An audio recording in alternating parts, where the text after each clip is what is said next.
מזמור לדוד.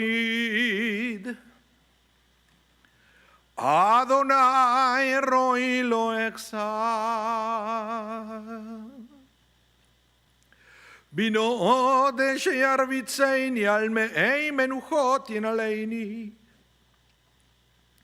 נפשי שובב ינחני במגלי צדק למען שמו. גם כי ילך וקצל מוות לא ידע רע כי אתה עמתי. שבטך ומשענתך המה ינחמוני. תערוך לפני שולחן נגד צורריי. דשנת בשמן ראשי כוסי רוויה. אך טוב וחסד ירדפוני כל ימי חיי. ושבתי בבית אדוני לאורך ימים. The words of the 23rd Psalm, Psalm of David. The Lord is my shepherd, I shall not want. Giving me repose in green meadows, leading me beside the still waters to revive my spirit. Guiding me on the right path, for that is God's essence. Though I walk through a valley of the shadow of death, I fear no harm, for you are with me. Your staff and your rod comfort me. You prepare a banquet for me in the presence of my foes. You anoint my head with oil, my cup overflows. Surely goodness and kindness shall be my portion all the days of my life, and I shall dwell in the house of the Lord forever. Good afternoon, everyone. Thank you so much for coming out. Thank you, everyone at home, for tuning in. My name is Rabah. I'm spiritual leader here at Congregation Shaarey Zedek, and it's my great honor to be here with all of you officiating the funeral service for Sally Narr of blessed memory. Sally was also known to the Jewish people by her Hebrew name, Sarah bat Hannah, Zichrona Libracha, of blessed memory. She was the daughter of Nicholas and Anne of blessed memory, beloved wife of Frank Narr, the mother of Heather and Edward Cantor, the grandmother of Lexi Cantor and Daniel Robillard and Ryan Cantor, the great-grandmother of Parker and Blake, the sister of Joe and Karen. Sally passed away peacefully on Wednesday, February 10th, at the age of 89. We gather today with heavy hearts, but also with gratitude for the life of Sally Narr. Zichrona Libracha, may her memory be a blessing. Sally was a woman of dreams, passion, an unwavering spirit. As we read in Eshet Chayil, the beautiful tribute to a woman of valor, strength and dignity are her clothing, and she laughs at the days to come. Sally had strength. She pursued her dreams with courage. She longed to be an actress, and with determination she went to Los Angeles to follow that calling. She had dignity. She carried herself with grace, always ensuring she was put together, never leaving the house without perfect hair and makeup. And she had joy, finding love on the beaches of Malibu, starting a family and embracing life with sweetness, whether through laughter or a daily piece of chocolate or ice cream. Like matriarchs, she understood that life is about choices and about building something enduring. And so, She and her family moved back to Winnipeg, seeking safety, stability, and a place where their Jewish heritage could flourish. Though not a religious person, at least not in practice, Sally carried the soul of a proud Jew. She may not have kept every commandment, but she deeply understood the value of legacy. She was committed to ensuring that her daughter and grandchildren would remain connected to their Jewish roots. This is the essence of Le Dor Vador, passing down from generation to generation, a sacred responsibility she took to heart. She was a woman who knew what she wanted, who lived on her own terms, and who will not allow anyone to change her. The Torah teaches, in the image of God, He created them. Sally embodied this divine spark, an individual with strength, dignity, and authenticity. The Midrash tells us that when a righteous soul departs, it leaves behind the fragrance of his goodness, much like a spice that lingers long after it is gone. Sally leaves behind a legacy of love, perseverance, of a life lived fully and beautifully. May her memory be a blessing and an inspiration, and may her family find comfort among the mourners of Zion and Jerusalem. May her soul be bound up in the bond of eternal life. Amen. This time I would like to invite Heather to come to the microphone to eulogize her mother.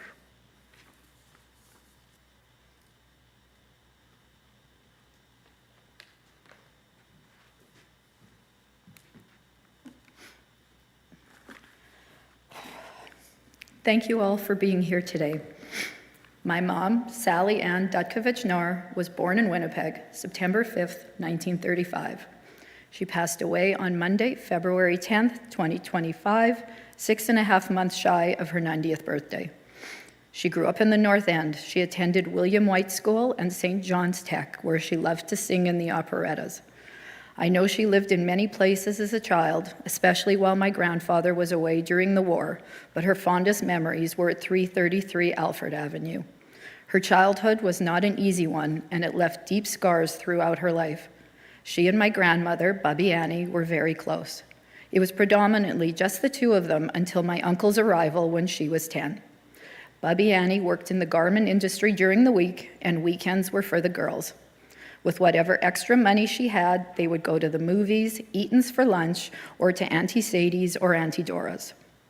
In 1945, her baby brother arrived, and she became a loving, devoted big sister. Her love for her baby brother never waned. In 1953, she made the decision that it was time to leave Winnipeg. She was heartsick leaving her Chuny, Joey, behind. She got on the bus at 18 years old and moved to Los Angeles. Her original plan was to be an actress, but that thought was short-lived. She stayed with Bubby Annie's brother, Uncle Dave, and his wife Peggy until she got a job and found a place to live. Her first decent-paying job was around 1954 at Farmers Insurance, and at that point, she moved into the girls' residence in Hollywood.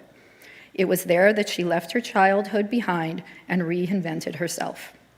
She met many lifelong friends there, and her stories of partying across the border in Tijuana, and Rosarita Beach are too many to tell. From what I gather from my parents, LA was quite the party town in the 50s.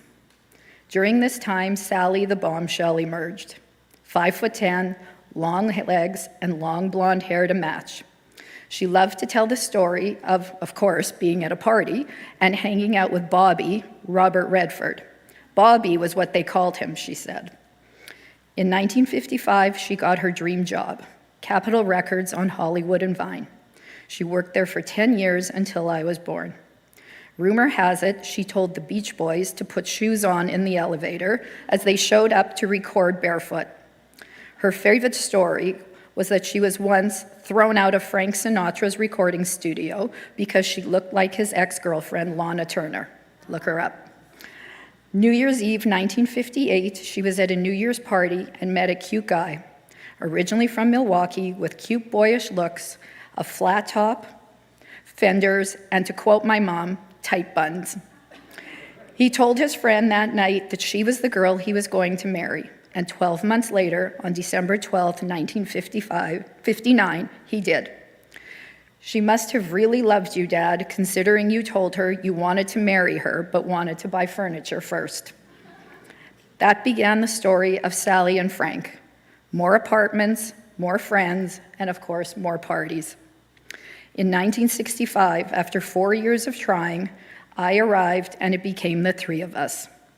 We lived through an earthquake, and shortly before I was born, the Watts riot. It was after that my mom was ready to leave LA. In 1969, with all our belongings in an Allied Van Lines truck, we went to Amtrak and took the train to Winnipeg.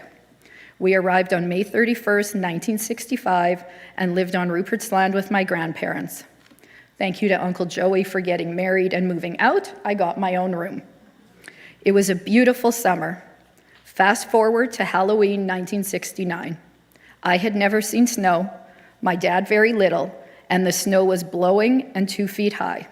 My dad literally dragged my 4-year-old body through the snow so I could have my first Halloween. My mom was elated. She was home on the prairies in the snow. In 1981, my parents bought the house from Bubby Annie and lived there until they moved to their condo in 2012. My parents always worked. We didn't have a lot, but I never, ever wanted for anything.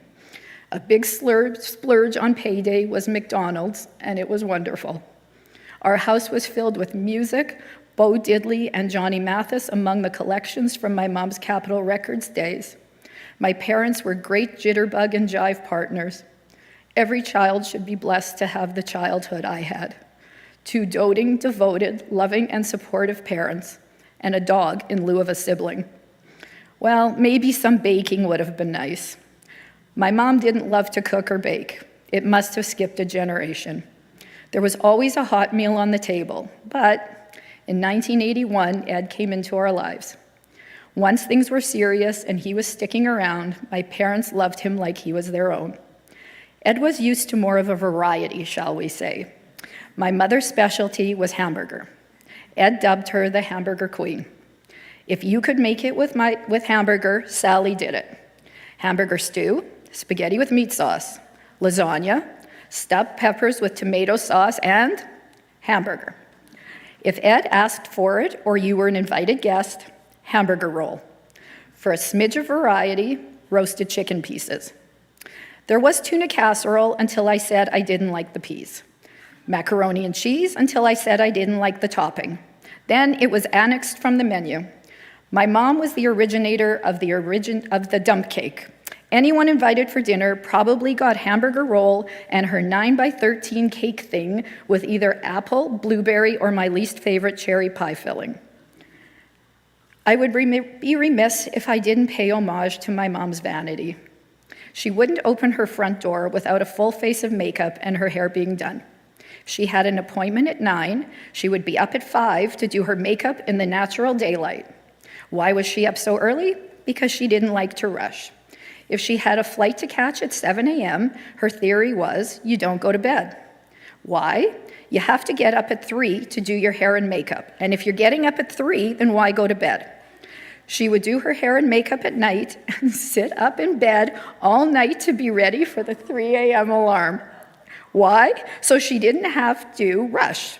3 a.m. gave her time to fix her makeup and add on 3 more pounds of her Alberto hairspray that ate the paint off the bathroom walls. My dad would shake his head, mumble under his breath, and go to sleep until she would undoubtedly wake him up, banging around in the bathroom at some ungodly hour. Heaven forbid you called her on a Saturday to go out for lunch or dinner. Saturday was laundry day. Laundry and hair and makeup definitely a no-go. It wasn't enough time to get ready. My mom's favorite line was, "The only thing I can't do is drive." Well, it really would have come in handy when my dad was passing a kidney stone in the middle of the night. Not only did he have to drive himself to the hospital, but my mom had to put her makeup on before they left. My mom told me that when her water broke, she showered, shaved her legs, did her hair and makeup, and went and had her baby. The apple didn't fall far from that tree. I did the exact same thing twice. Plus, I added cologne and jewelry. Thanks to my mom, only the front row has ever seen me makeup-free. Not to worry, Mom, Parker is right in there with the makeup and nail polish and hair bows. She's following in your footsteps. On June 10th, 1990, Lexi, and February 16th, 1994, Ryan, the absolute joys of my mom's life arrived. She started a new chapter in her life, and they became the air that she breathed. There was nothing my parents wouldn't do for them. No request was too big or went unanswered.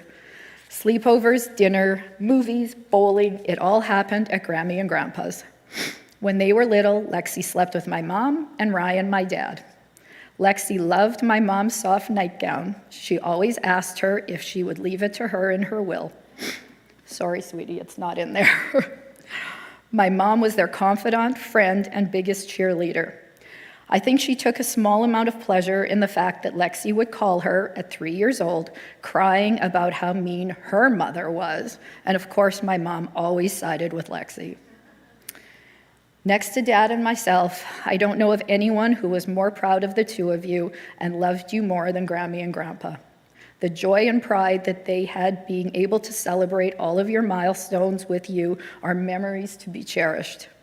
They were lucky enough to be blessed with a third grandchild in 2013 with the addition of our Dan.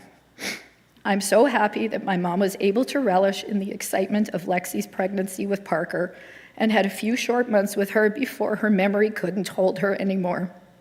After my mom moved to Simpkin, a few months after Parker was born, we found notes in drawers, in books, on scraps of paper with Parker's name on it. She fought so hard to remember her. I know she and Blake will always be in her heart. Mom, I thought the day you moved into Simpkin was the hardest day of my life, but I was wrong. That would be today. It is almost 5 years to the day that my mom was officially diagnosed with Alzheimer's. It's a slow, painful bitch of a disease. It takes chunks out of a person, piece by piece. You mourn your loved one, little by little, every day, week after week, month after month, more is forgotten until it is all gone. Mentally, physically, it is cruel and unforgiving. With my mom's recent diagnosis of cancer, we lost her faster than we anticipated. I want to take a moment to thank the Simpkins Center and all of the staff. You are an outstanding group of caregivers and humans. A special thank you to my mom's dedicated and devoted nurses, Melody, Katrina, Valentina, and of course, Nada. Nada, from the bottom of our heart, thank you for your compassion, guidance, support, and literally holding my hand through the toughest decisions of our lives. To our family, near and far, thank you isn't enough for all you've done through this journey. This is what it's about. We're stronger together. My mom always said, family is everything, and you've got nothing without your family. My friends, thank you for enveloping me and us with your support and love, sharing your stories and guidance on how to navigate life with aging parents. So many of us are and have been on this journey together. Oksana, where would we be without you? You were an angel sent to us when we needed you the most. The love and care you've shown my mom and dad for the past 5 years, I have no words. You helped my mom maintain her dignity for as long as possible. You treated my mom like she was your own. You got her. You made sure her hair was done and her makeup was done and she had nail polish. You even brought her breakfast to her room every day so she'd be for pits to go for lunch. There are no words, and we can never thank you enough. You stayed with my mom day and night at the end. You held her hand and helped my mom transition out of this life with love and compassion. You will forever be a part of our family, and we thank you. Mom, thank you for everything. You taught me to be a good person, responsible, honest, strong-willed, a mensch.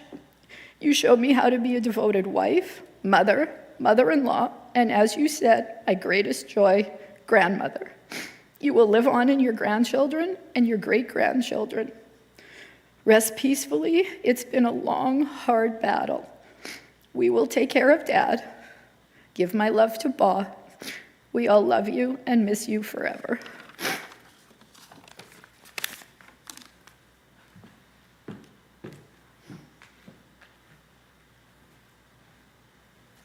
Thank you so much. Next, I would like to invite Lexi and Ryan come to the microphone.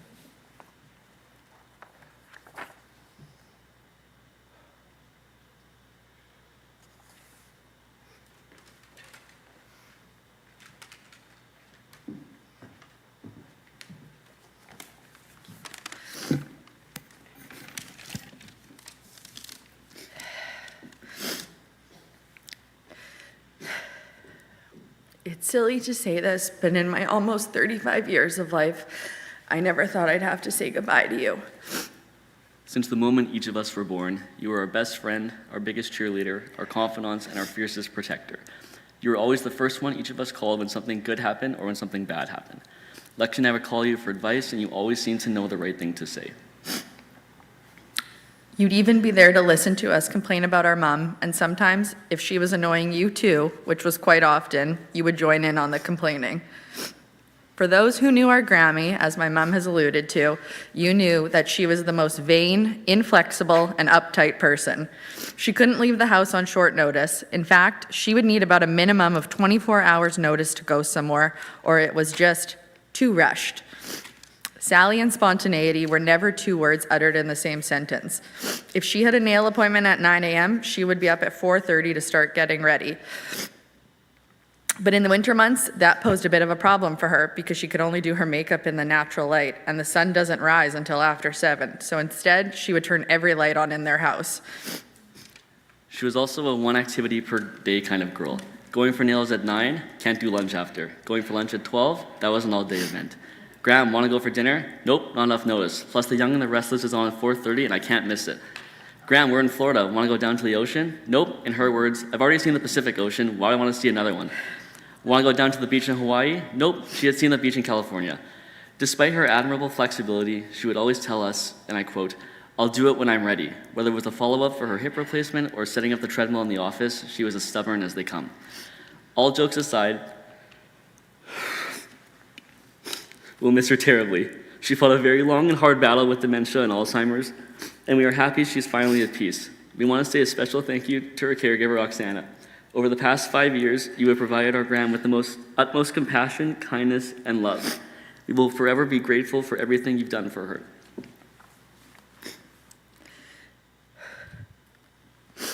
When I was little, my Grammy would put me to bed, and she would sing, "You Are My Sunshine." I always sing this song to my girls when I put them to bed, and now Parker helps me sing this to Blake. Graham, I love you more than the birds and the bees and the flowers and the trees. Just rest easy.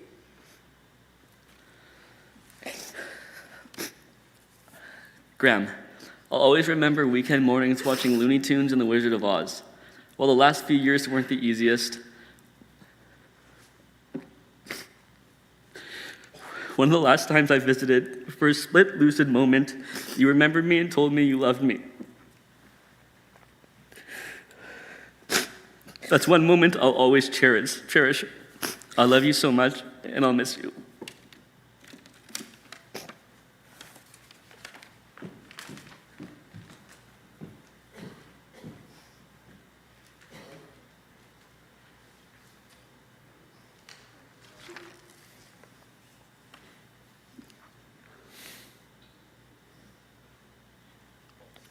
Thank you so much to Heather, Lexi, and Ryan for such beautiful eulogies. I would like to invite everyone to rise now. So I'm going to continue with the memorial prayer, the El Maleh Rachamim. El Maleh Rachamim, Shochem Bameroimim, Hametzei Menucha Nechona, Tachat Kanfei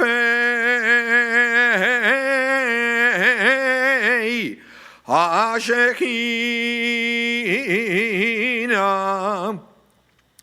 ומעלות קדושים, קדושים וטהורים,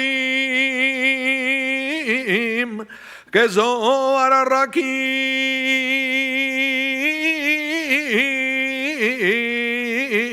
מזהירים. עדן ישמת,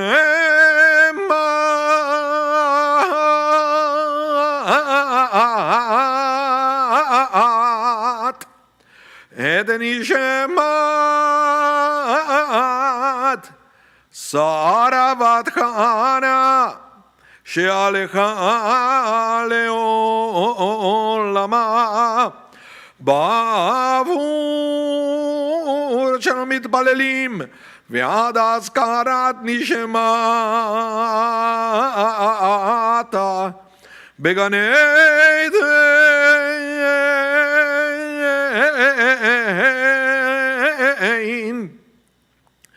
בגן עדן תהי מנוחתה לכם בלרחמים, אסתיניה וסדרקנה לעולמים, וצרור בצרור החיים, החיים את נשמתה, אדוני ונחלתה, ותנוח ושלום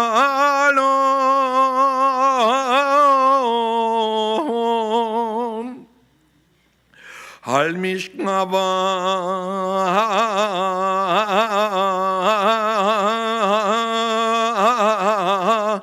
ונאמר Amen.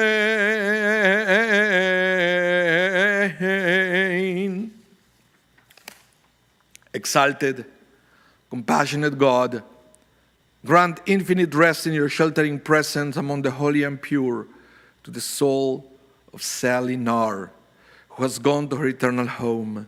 Merciful One, we ask that our loved one find perfect peace in your eternal embrace. May her soul be bound up in the bond of life. May she rest in peace.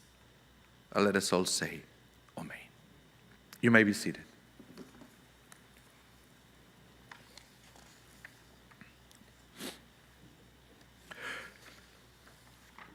In a few minutes, we are going to proceed in caravan fashion to the Shaarey Zedek cemetery.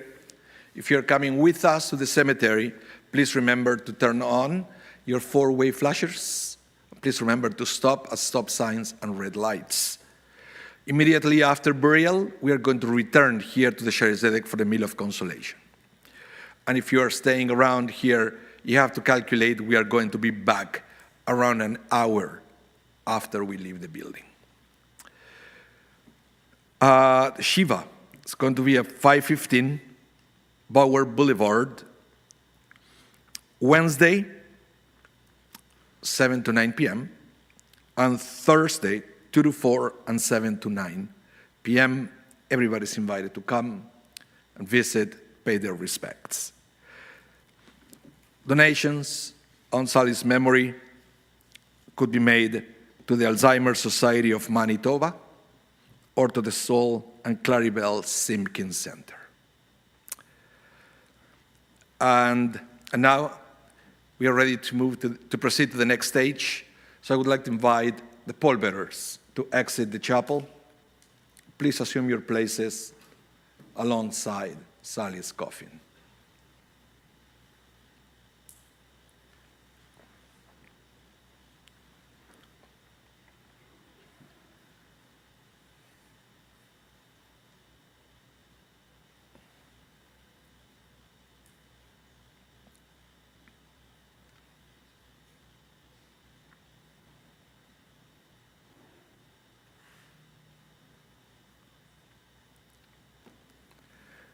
And I would like to invite the family to exit now to proceed to your transportation.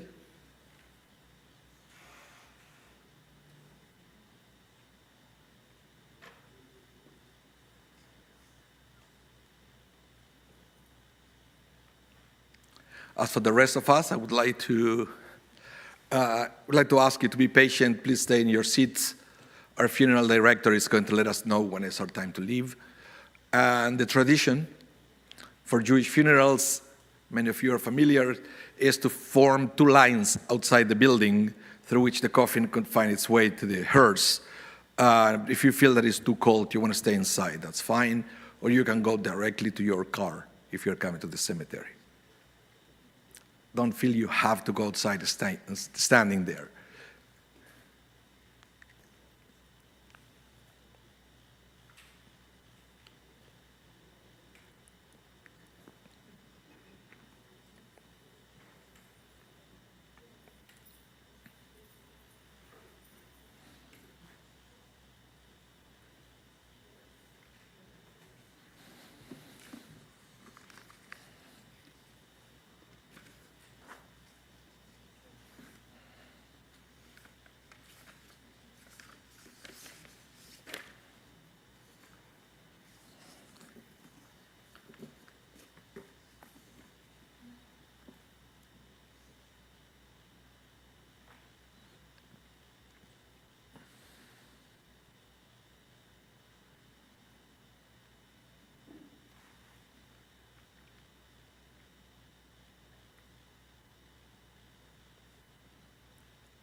Thank you, everyone, for coming.